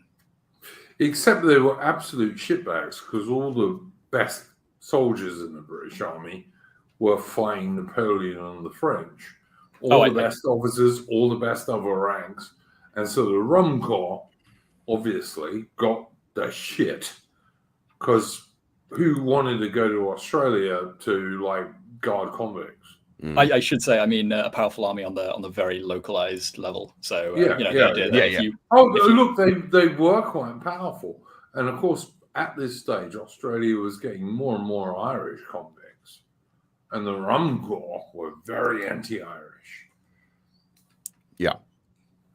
Yeah, the Irish prisoners were they were treated pretty fucking badly, and that sort of leads me into the Norfolk Island cruelty. So as I keep saying, the resentment and the tension was always a serious issue now, and this reached its peak on Norfolk Island under Joseph Foveaux, who would later assume command in 1808 following the overthrowing of Governor Bligh in the Rum Rebellion, which is pretty gnarly. Governor Bligh is the same Bligh from Mutiny on the Bounty. William and Bligh was nowhere near William Bligh, and he was nowhere near as bad a man as the Hollywood movies would have you believe. So on the island, when Foveaux took command in 1800, he found it to be like a pathetic, rundown, sort of shithole. Everything was sort of broken down because they weren't really doing much. And so he basically tyrannized the convicts into building a prison and fixing up the island. And he was probably the cruelest despot the early settlement ever encountered. He would lash convicts unmercifully. One convict, Joseph Manbury, was so brutally lashed as you would have heard of Bucky Jones's diary, Robert Jones, who was an ex-convict who later became, I think it was a jail warden of the island's prison. But he said in his diary that this Joseph Mansbury had been flogged so often, some 2,000 lashes in 3 years, that his back appeared quite bare of flesh and his collarbones were exposed, looking very much like two ivory polished horns. It was with some difficulty that we could find another place to flog him. Tony Chandler, the overseer, suggested to me that we had better do it on the soles of his feet next time, unquote. So it's pretty fucking gnarly. Utter scum. And Hughes in the Fatal Shore, he sort of expands on it. He quote, a sentence of 200 lashes was called a feeler. One did not forget it. All the medical treatment the convict received was a bucket of seawater on his back, an operation known as getting salty back. Many were relieved by death from this treatment. Jones wrote in his diary, it would be impossible to detail the torture received from the commandant, his servants, and his overseers. One of the favorite punishments was to make the leg irons more small each month so that it would pinch the flesh. There was also a black isolation cell and a water pit below the ground where prisoners would be locked alone, naked, and unable to sleep for fear of drowning for 48 hours. So he was a gay sadist, basically. He was, very sadistic. A gay sadist. That's the only thing. Because I mean, at this point, like the prison that was built on Norfolk Island was for recidivist convicts. So this was like the true hell within hell that one would be sent to as further punishment for reoffending. It's pretty nasty. And that sort of replicated. That sort of replicated in Port Arthur much later on. Though if you are dealing with the scum of the scum, one has to wonder if that's right. If he would have been perhaps more imperiled if he hadn't taken such a draconian measures. Hard to say. It's counterfactual. Come on, Rupert. I know you don't believe that anymore. No, I mean it's sadistic, it's grim, it's horrible. He was a gay sadist, and that's the only thing he could have been. I'm sorry, mate. Yeah, and once you were on the island, there wasn't any like judicial institution to deal with like trialing someone for any serious crimes committed on Norfolk Island. So that meant that if anyone committed serious crimes on the islands, they'd be sent back to Sydney to receive trial. So, of course, if like desperate convicts couldn't get the sweet release of death or something like that, they would often commit a crime serious enough to be sent back to Sydney just to get the fuck off the island. And although there were complaints by officers and others about Foveaux's tactics and his methods, because there was never any civil lawyers or anyone with any proper understanding of the law in the whole colony, of New South Wales, it meant that military rule was basically the law, and this made it so the military junta that was set up by Governor Hunter, and its officers and upper ranks were basically untouchable until the governorship of Lachlan Macquarie in 1810. Chris, do you not see that like this early starting is where the whole ethos of modern Australia comes from. Yes. Well, like every single movie Australia makes, the real bad guys are the Brits. Yeah. I'm not every single one, but almost every single one. The real bad guys are the Brits. This is where the whole ethos of Australia comes from. And this is our beaten down nature too, because I mean, there's this really false revisionist kind of mythos of Australia that we came in just to like I don't know, tyrannize and murder the blacks, and we came in and invaded and went to war with them. It's like, no, we were here to punish our own people.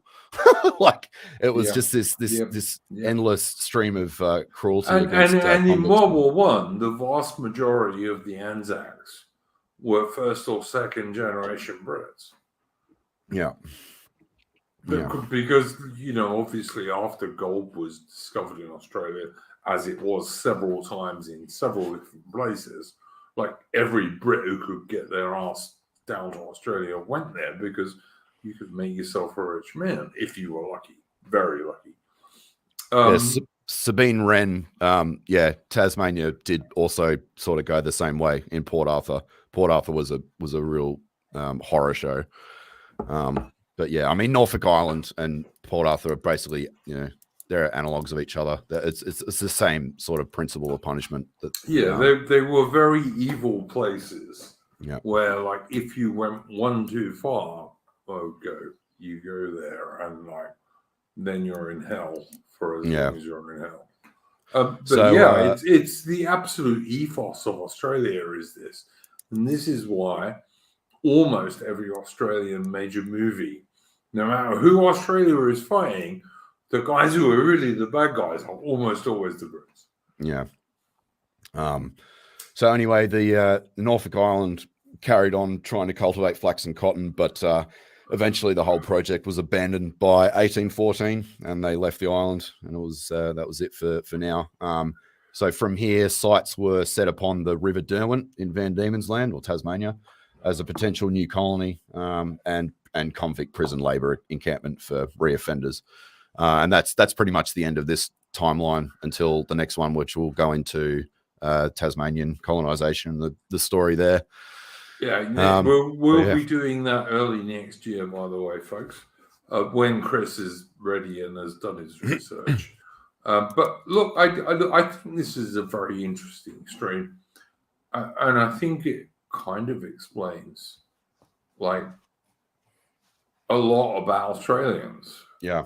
Because like Australians in the Sudan in the 1850s were desperate to go and save General Gordon.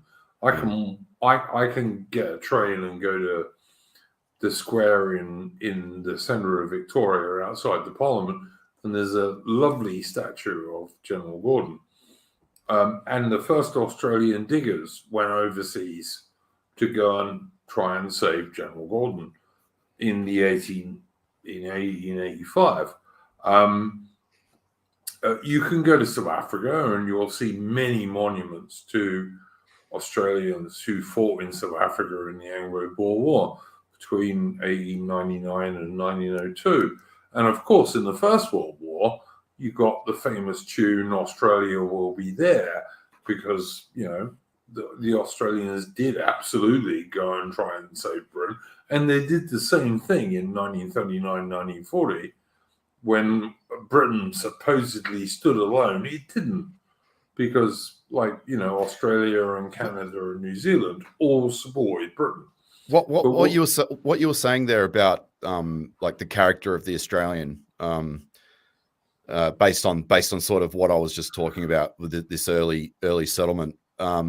The first signs of the quote, like, Australian identity, like as a social identifier, sort of began to form around 1820s and 30s.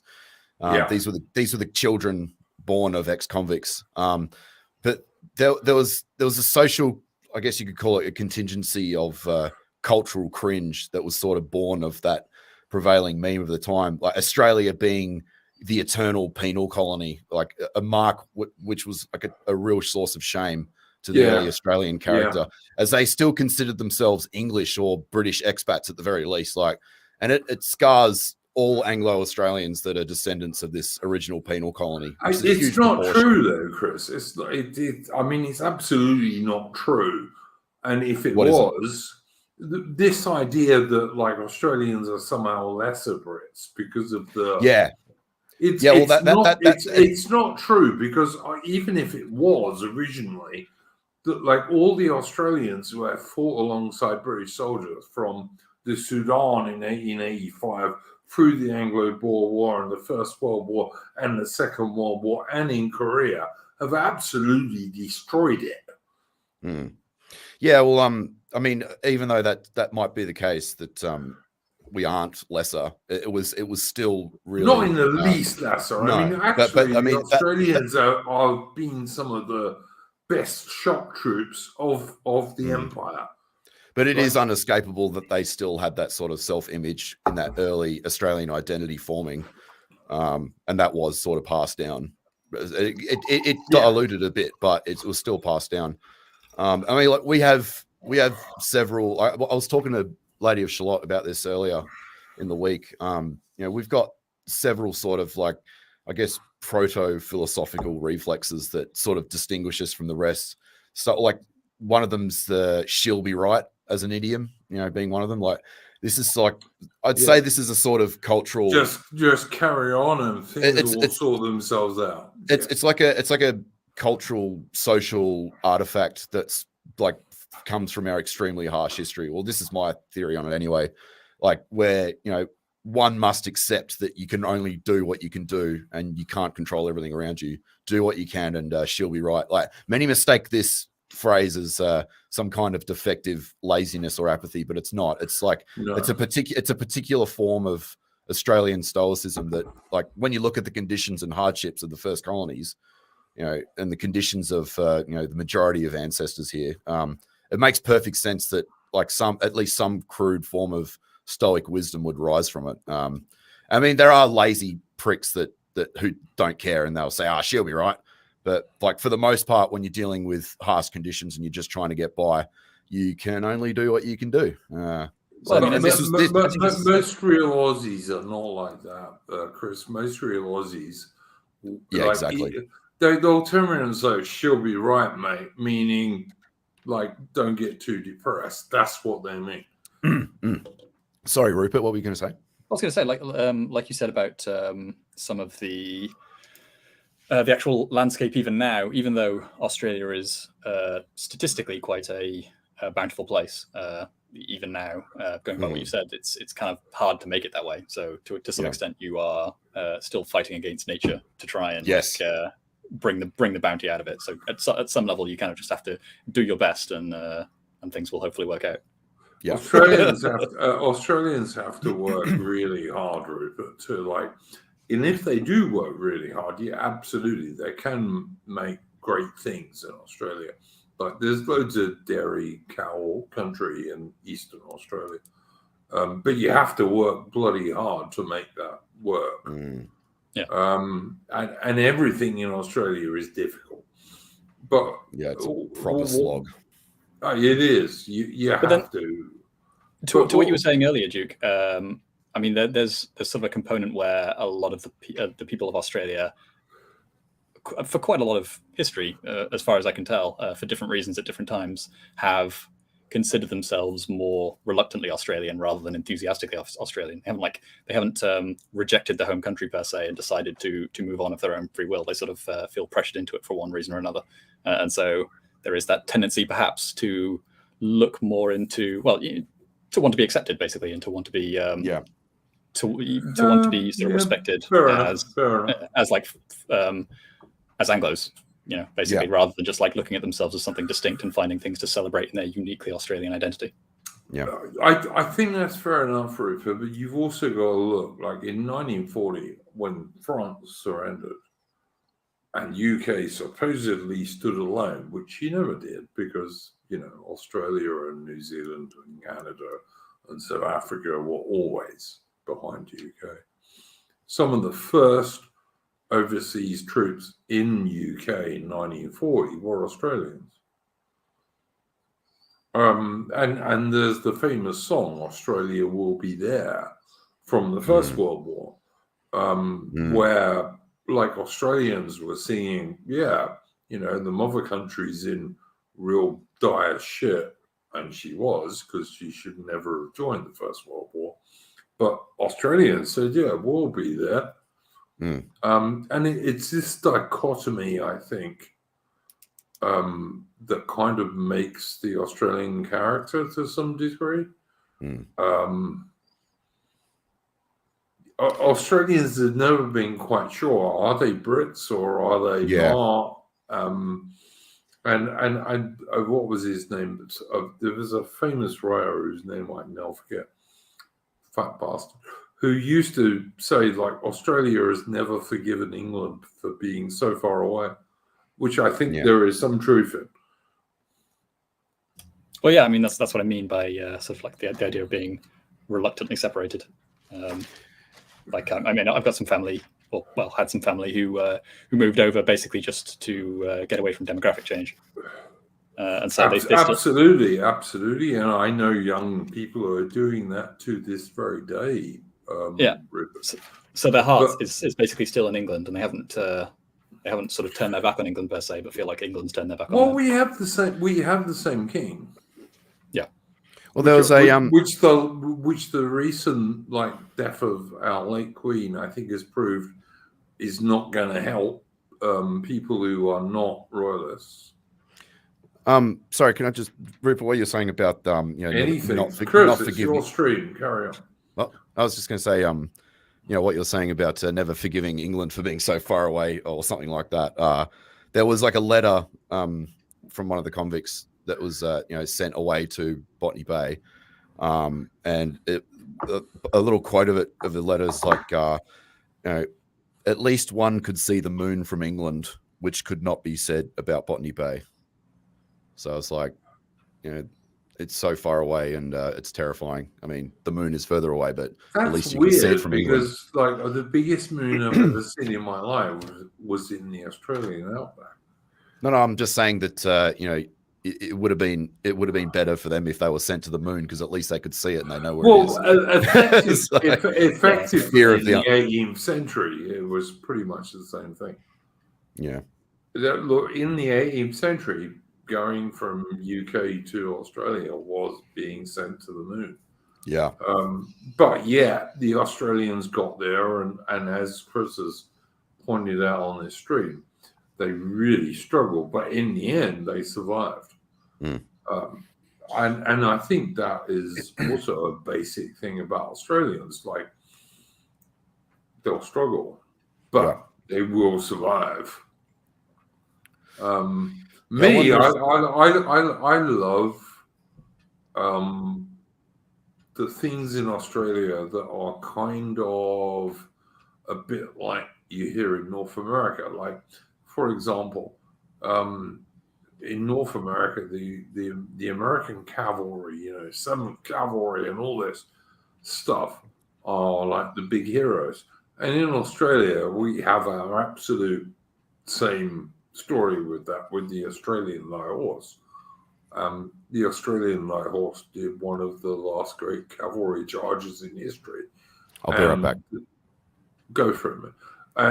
And like the Australian Light Horse charged this town in Palestine, run by the Turks with loads of German advisors, and they moved so fucking quickly that the Turks couldn't lower their guns trajectory quickly enough, and they took the damn place. I like Australians on the whole. They're really they're good people, and very brave. There's a good depiction of that in a movie. I think I don't remember which movie it is. There is. It's called The Light Horseman. It's a very good film. Yeah, look that up on YouTube. Anyone that's listening and curious. But it is a good film. But look, absolutely. Australia has these issues with Britain. I don't know. I think Aussies are mostly Anglo-Celtic Brits. So, you know. Well, I mean, there's an enduring factor as well that's somewhere between 10 and 25%, basically at all times of Australia's history, if not more, have been born in the UK. Yes, and many of the first like leaders and governors of the first part of the colony all ended up going back to England. So they didn't exactly finish up their time here because first opportunity to get out of the hardship, they took it. Anecdotally, that kind of still happens to an extent, where a lot of people. Yeah. Well, put it this way: there's a lot of people that I come into contact with that have a very strong Australian accent, and they're in retirement. Yeah, a lot of politicians have dual citizenship with the UK too. I don't know. I think the UK is in a much weaker position than Australia, but that's just me. I actually agree with you. We are faring much better in terms of the socio-political sort of climate. We're doing infinitely better. Or at least I am. Like, that's my experience here. I'm not sure about Melbourne. I mean, I look at Melbourne, I think that's another prison. Melbourne's a show. I don't live in Melbourne. But Melbourne and Sydney are not representative of the Australian experience. Let's just put it that way. No. It's an alien cosmopolitan. Even though they are at least 50% of the Australian population. Yeah, but they are just alien culturally to the actual Australian sort of society. Yeah, real Australians these days are in small towns or they're in rural areas. That's right. They're still the same as their parents and grandparents, mostly. Yep. Well, that sounds like basically the same boat that England's in then. Yeah, very much. Very much, Rupert. Very much. It's like the towns are lost. The big cities are lost. But we aren't as crushed under the weight of immigration as you guys are. Yeah. Nowhere near. Yeah, absolutely true. And for one thing, Rupert, Australia, we had exactly the same problem that the UK has at the moment, like thousands of boat people. And what the Australian government did was they put the Navy up there and they said, you're not coming to Australia. So we'll intercept you and we'll take you somewhere else. Which is what the British government would do if it was serious about stopping the same problem. The Australian government said, we're going to intercept your boats. We'll make sure you don't sink. We'll feed you. We'll make sure everyone is cool. And then we'll take you somewhere that is not Australia. Am I right in saying that was in the early 2000s that they were doing that? Yeah. Under, what was his name, Chris? The big time, long time Australian Liberal Prime Minister. What year? Sorry. Well, in the early 2000s, the John Howard. Yeah, John Howard. John Howard came up with this with this scheme whereby he sent the Australian Navy north. Every single boat that was trying to come to Australia was intercepted. No one was drowned. No one was killed. The Australian Navy, of course, absolutely looked after all these people, but they took them somewhere which was not Australia. They were not allowed to land in Australia. And eventually, after about, 18 months, 2 years, it stopped because these guys realized, well, that's not a way to get in Australia. All that's going to happen is we'll spend 18 months in a detention centre somewhere and then get sent back to where we came from. And if Britain was serious, that's exactly what they would do. But Britain isn't serious, so they don't do that. Yeah, I mean, retrospectively, we can say that things were still pretty bad back then, but it seems like a much brighter world back then, politically speaking, in terms of what was possible and what was actually happening. Everywhere, really. Well, look, Britain could still do that. They just won't. It's a lie. Every time you hear the Conservatives say anything about illegal mass immigration, it's a lie. Because no one can come from France and claim to be a refugee because France is a safe country according to the UN. Is it true what William Turner's saying in the chat that it was Pauline Hans's amendment that made any illegal You could never be a citizen if you're an illegal immigrant? I don't know that, Chris. No. Maybe. Okay. Maybe. I'm not an anti-Pauline Hanson person. No, at all. people seem to think that she's like a completely ineffective retard, but she actually does get stuff done when she has the ability to, like, has the access to. I'd have a British Pauline Hanson 100 times out of 100 times. I wish we had one, frankly. And I do hear that Victoria now has a Australia First MP, so good. Amazing. That won't last long. Well, I don't know. Everyone gives rural Victorians are still good people. Of course, yeah. Melbourne Same with anywhere, yeah. Yeah, Melbourne is not. Like, Melbourne's full of bug boys and feminists and all sorts of shit. But rural Victoria is full of good Aussies still. It's amazing, isn't it? Most of rural Australia. To really set the average Melbourneite apart from everyone else, like just how amazed you and I were and everyone was that Dan Andrews was re-elected. It's just like, how could that possibly fucking be? Yeah, after the longest lockdowns in the world. It's because Melbourne they are said, just lock me down harder, daddy. Lock me down, please. Yeah. And there are people calling for it and calling for mask mandates to come back and blah, blah, blah. It's incredible. Like, these are just another species of human as far as I'm concerned. So I'd say we seal them off with a big wall. Well, at least in Minecraft. Yes. No, let's build a literal wall around them. Yeah, I'd do that. Let's build a real wall around Melbourne. I think that would be a good plan. And let all of the bug boys and feminists die in the middle in Minecraft. But whatever. I don't know. Chris, anything you wanted to show me?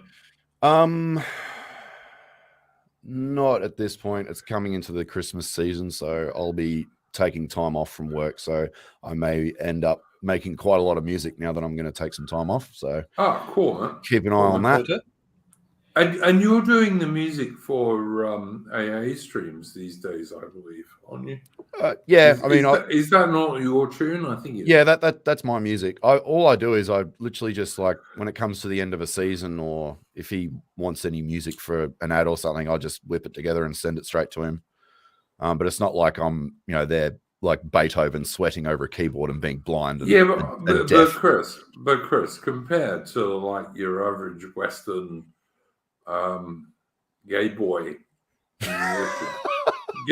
musician, you're kind of a cool musician, like, who's a bloke. So there you go. That's my thinking on that.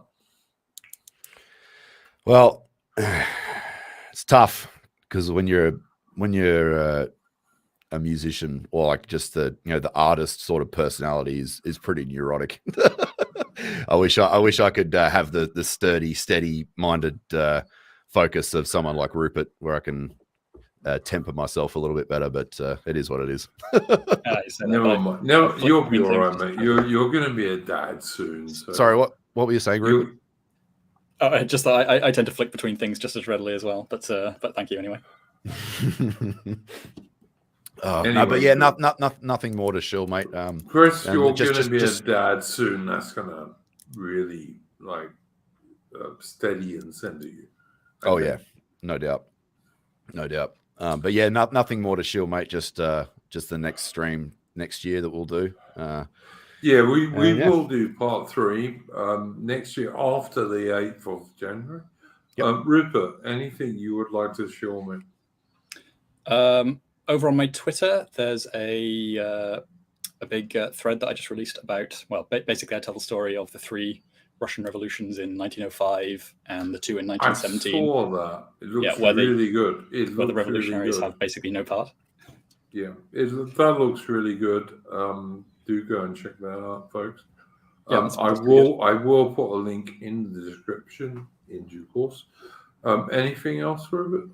Yeah, the only other thing is an article that I fairly recently wrote about the formation of ideologies and how they sort of ossify, and like a generational process as to how that happens, or at least a theory on how that might happen. That's over on Praxarchy. No worries. Rupert, could I ask you something? I would love to do a stream with you and Nathan Hood on the late great the late great King Alfred the Great. Yes, that'd be a good one.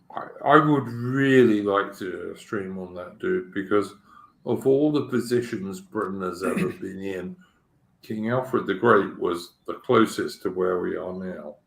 And I get there are differences. Yes, there are. Rupert, But we had almost lost under King Alfred the Great, and he turned us around. And I'd love to do a stream with you, Rupert August, and Nathan Hood on King Alfred the Great, because I reckon he's rightly regarded as the only great English king. Yeah, definitely a good candidate for sort of weaving into the wider sort of restoration theme that we've been talking about. So yeah, I'll speak to him about that. Cool, man. I would really like it. And Nathan Hood, by the way, is Nathan CJ Hood, I think. lovely chap. Yeah, go and check out his channel, folks. He's a good man. And Rupert August equally has done some great stuff on that stuff. All right, guys.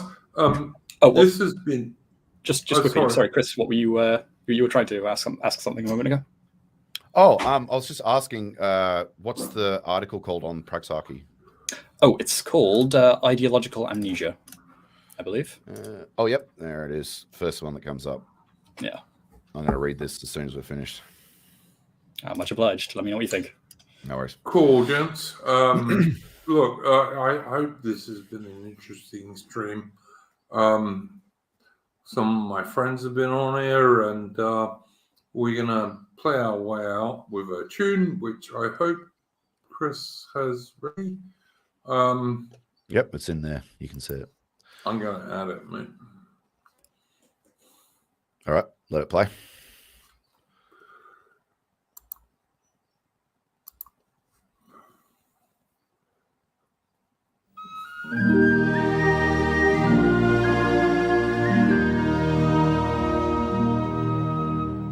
Farewell to old England forever. Farewell to my uncles as well.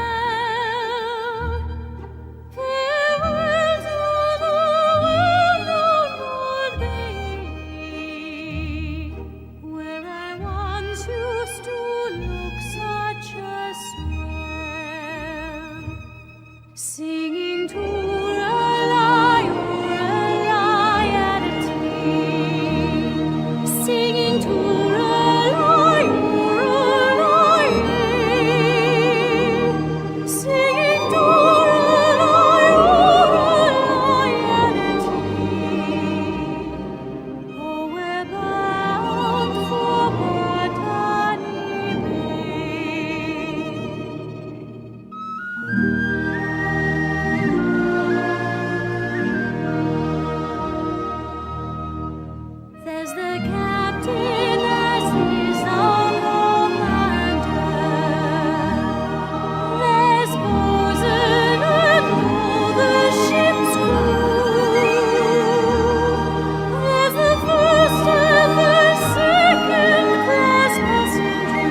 Singing to Lorelei, Lorelei and tea.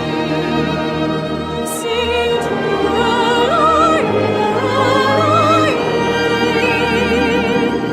Singing to Lorelei, Lorelei and tea. I'm bound for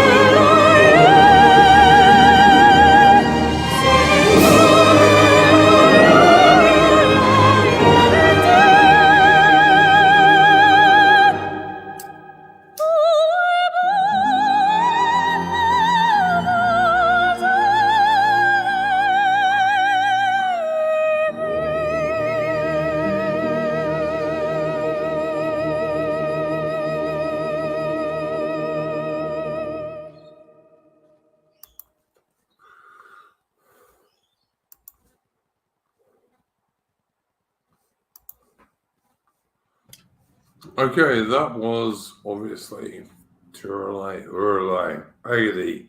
I'm bound for Body Bay. And what I would say as a modern Englishman is Australians are some of the best Anglo-Catholic people in the world. I'm a bit biased because I live in Australia, but I still think it's true. Thank you very much to my guests, Chris Gard and Rupert August, who knew far more than I did. So there we go. Thank you for having. Yes, thank you for inviting me on. You guys are always absolutely welcome. I would like to shill before I go.